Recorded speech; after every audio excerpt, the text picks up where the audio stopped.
ce matin, le PSIC se prépare pour une grosse intervention. Il est 5 heures, 15 hommes ont été mobilisés. C'est un gars qui est relativement dangereux. Car l'homme ne semble avoir peur de rien, comme on peut le voir sur ces images de vidéosurveillance filmées lors de l'un de ses vols. Un vigile tente d'arrêter sa voiture en s'accrochant à sa portière. Le délinquant va accélérer dangereusement pour s'en débarrasser. Les gendarmes prennent donc toutes leurs précautions. On se projette sur la porte d'entrée. Si jamais on a une ouverture d'une personne qui ouvre la fenêtre ou quoi que ce soit, Alpha, vous procédez tout de suite aux injonctions. On envoie les appuis et on va directement dans la maison. Ça a l'air d'être surélevé, donc je ne sais pas s'il y a quelques marches ou quoi que ce soit, ou si on aura une espèce de terrasse pour pouvoir se baser en colonne devant la porte d'entrée. Quoi qu'il en soit, évitez de vous mettre le long là, parce qu'on va avoir directement la grande baie vitrée. Pourquoi on fait appel au PSIC pour ce genre d'intervention? Nous avons remarqué lors des reconnaissances que c'est un individu qui est pas mal fiché, qui a déjà commis énormément de délits et notamment des rébellions sur les forces, sur les agents. C'est un gars qui est violent, qui pourrait être dangereux et qui pourrait même vouloir prendre la fuite. Ce matin, les gendarmes sont donc particulièrement vigilants pour son interpellation. L'homme pourrait être prêt à tout. Allez, les bouclages. Allez hop, c'est parti. Allez. À cette heure matinale, le suspect dort encore. C'est bon? Allez.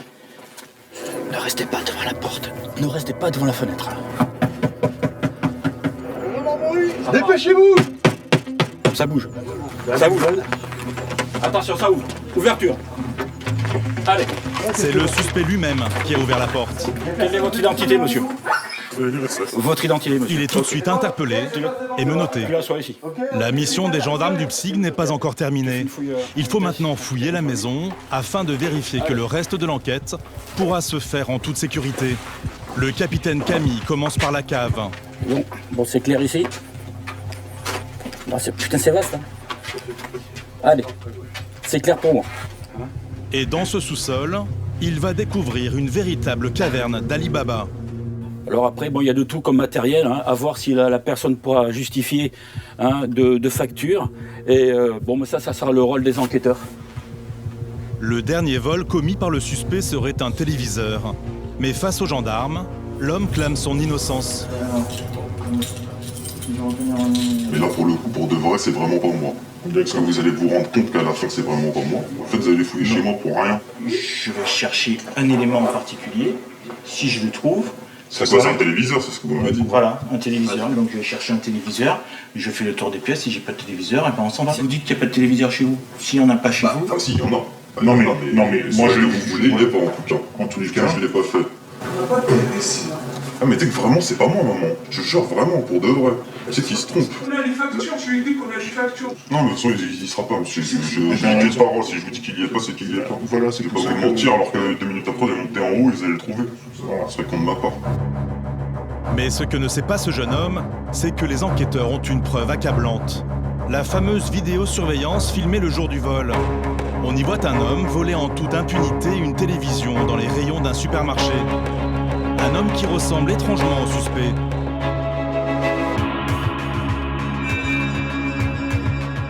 Et ensuite prendre la fuite en manquant d'écraser le vigile. Soupçonné de vol, l'individu est amené à la gendarmerie et placé en garde à vue. Si son délit est prouvé, il risque jusqu'à 3 ans de prison et 45 000 € d'amende.